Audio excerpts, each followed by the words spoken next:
Hello everyone, എല്ലാവർക്കും YouTube ഇതിൻ്റെ മറ്റൊരു വീഡിയോയിലോട്ട് സ്വാഗതം. ഇന്നത്തെ വീഡിയോ നമ്മൾ ഇംപ്രൂവിനെ കുറിച്ചാണ് ചെയ്യാൻ പോകുന്നത്. അപ്പോൾ എൻ്റെ ചാനൽ ആദ്യമായിട്ടാണ് കാണുകയാണെങ്കിൽ നിങ്ങളൊന്ന് സബ്സ്ക്രൈബ് ചെയ്യുക. വീഡിയോ ഇഷ്ടപ്പെട്ടാൽ നിങ്ങളുടെ ഫ്രണ്ട്സിനൊക്കെ ഒന്ന് ഷെയർ ചെയ്ത് കൊടുക്കുക. ലൈക്ക് അടിക്കാൻ മറക്കരുത് ഗൈസ്. അപ്പോൾ നമുക്ക് വീഡിയോയിലോട്ട് പോവാം.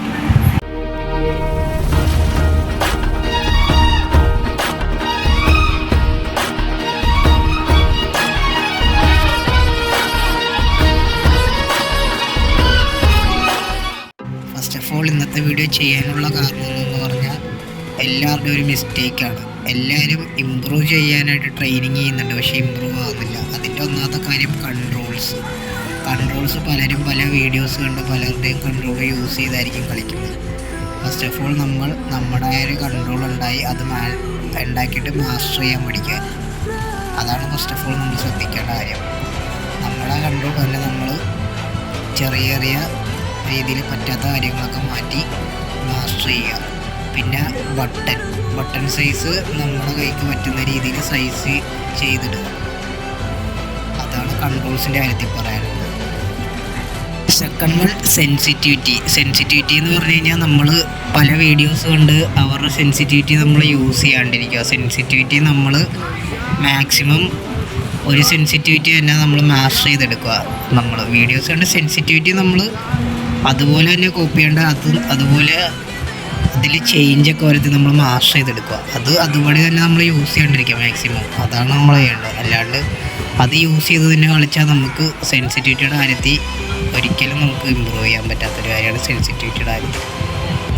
പിന്നെ സെൻസി നമ്മളെപ്പോഴും മാറ്റാണ്ടിരിക്കുക. ഒരു സെൻസി തന്നെ നമ്മൾ ഫിക്സ് ചെയ്യുക. വൺ ഡേ അത് ഒരു ദിവസം ഫുള്ള് നമ്മൾ ട്രെയിനിങ് ചെയ്യാൻ നോക്കുക സെൻസിറ്റിവിറ്റി. എന്നിട്ട് അത് തന്നെ മാസ്റ്റർ ചെയ്തുകൊണ്ടിരിക്കുക. അല്ലാണ്ട് സെൻസിറ്റിവിറ്റി നമ്മളെപ്പോഴും മാറ്റിക്കഴിഞ്ഞാൽ നമ്മുടെ സെൻസിറ്റിവിറ്റി നമുക്ക് ഇമ്പ്രൂവ് ചെയ്യാൻ ഭയങ്കര പാടായിരിക്കും. ഓൾമോസ്റ്റ് ഒരു 14-70 ഡേയ്സെങ്കിലും എടുക്കും നമ്മുടെ സെൻസിറ്റിവിറ്റി ഒന്ന് നമുക്ക് അടിപൊളിയായിട്ടൊന്ന് സെറ്റായി വരാൻ വേണ്ടി. അതുവരെ നമ്മളൊന്ന് നല്ല രീതിയിലൊന്ന് മാസ്റ്റർ ചെയ്ത് പ്രാക്ടീസ് ചെയ്ത് കഴിഞ്ഞാൽ നമ്മുടെ സെൻസിറ്റിവിറ്റി നന്നായിട്ട് സെറ്റാവുന്നതാണ്. പിന്നെ തേർഡ് വൺ എന്ന് പറഞ്ഞു കഴിഞ്ഞാൽ ട്രെയിനിങ് എന്ന് പറഞ്ഞു കഴിഞ്ഞാൽ നമ്മുടെ ക്ലാസിക്കും TDMസൊക്കെ കളിച്ച് ഒന്ന് സെറ്റായി കഴിഞ്ഞിട്ട് മാത്രം നമ്മൾ റൂംസും കാര്യങ്ങളൊക്കെ കളിക്കാൻ നോക്കാം മാക്സിമം. TDMസും ക്ലാസിക്കും മറ്റ് മോഡുകളൊക്കെ നമ്മൾ മാക്സിമം കളിച്ച് മാസ്റ്റർ ചെയ്യാൻ നോക്കാം നമ്മുടെ ഗെയിം.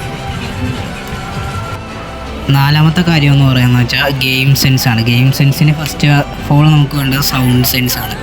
അതിനാണ് നമുക്ക് കൃത്യമായിട്ട് എവിടെ നിന്ന് ഫയർ കേട്ടാലും അത് കേൾക്കാനുള്ള ഒരു കേപ്പബിലിറ്റി വേണം. അതിനായിട്ട് നമുക്ക് ഫസ്റ്റ് ഓഫ് ഓൾ നല്ലൊരു ഹെഡ്സെറ്റ് വേണം. മാക്സിമം നമ്മൾ റൈറ്റ് ലെഫ്റ്റും കേൾക്കുന്ന അത്യാവശ്യം നല്ലൊരു ഹെഡ്സെറ്റ് മേടിച്ച് നമ്മൾ യൂസ് ചെയ്യുക. കാരണം നമുക്ക് എപ്പോഴും ഗെയിമിങ്ങിൽ സർവൈവിങ് സ്കില്ലാണ് വേണ്ട. അത് നമ്മൾ കളിച്ച് വേണം പഠിക്കാനായിട്ട്, മാസ്റ്റർ ചെയ്ത് പഠിക്കാനായിട്ട്. ഇതിൽ പഠിക്കാനുള്ള കാര്യം എന്ന് വെച്ചാൽ നമ്മൾ എവിടെ പുഷ് ചെയ്യണം, എനിമി വരുമ്പോൾ എപ്പോൾ പുഷ് ചെയ്യണം, അങ്ങനെയുള്ള കാര്യങ്ങളൊക്കെയാണ്. അതിൽ നമുക്ക് ഏറ്റവും കൂടുതൽ ഹെൽപ്ഫുൾ ചെയ്യുന്നത് സോളോസ് മാച്ച് കളിച്ചാൽ നമ്മൾ ഒറ്റക്ക ഉള്ള രീതിയിലായതുകൊണ്ട് നമുക്ക് പെട്ടെന്ന് ചിന്തിച്ച് ചെയ്യാൻ പറ്റും. ഏറ്റവും കൂടുതൽ നമുക്ക് ഹെൽപ്പ് ചെയ്യുന്നൊരു മാച്ചാണ് സോളോസ് സ്ക്വാഡ്. അത് കളിച്ച് പഠിച്ചാൽ തന്നെ നമ്മുടെ ഗെയിമിംഗ് സ്കില്ല് നമുക്ക് ഇമ്പ്രൂവ് ചെയ്യാൻ പറ്റും. അപ്പോൾ ഗൈസ്, ഇന്നത്തെ വീഡിയോ ഇത്രേ ഉള്ളൂ. എന്തെങ്കിലും തെറ്റൊക്കെ ഉണ്ടെങ്കിൽ നിങ്ങൾ ക്ഷമിക്കണം. ഫസ്റ്റ് ഓഫ് ഓൾ ആണ് ഞാൻ ഇങ്ങനത്തെ ഒരു വോയിസ് വീഡിയോ ചെയ്യുന്നത്. അപ്പോൾ നിങ്ങൾ എന്തെങ്കിലും തെറ്റൊക്കെ ഉണ്ടെന്ന് ക്ഷമിക്കുക. അപ്പോൾ എല്ലാവർക്കും വീഡിയോ ഇഷ്ടപ്പെട്ടെന്ന് തോന്നുന്നു. നിങ്ങൾക്ക് ഹെൽപ്ഫുൾ ആയെങ്കിൽ നിങ്ങൾ ഫ്രണ്ട്സിനൊക്കെ ഒന്ന് ഷെയർ ചെയ്തെടുക്കുക. അപ്പോൾ എല്ലാവർക്കും സൈനിങ് ഔട്ട്. മറ്റൊരു വീഡിയോയിൽ കാണാം. Bye guys.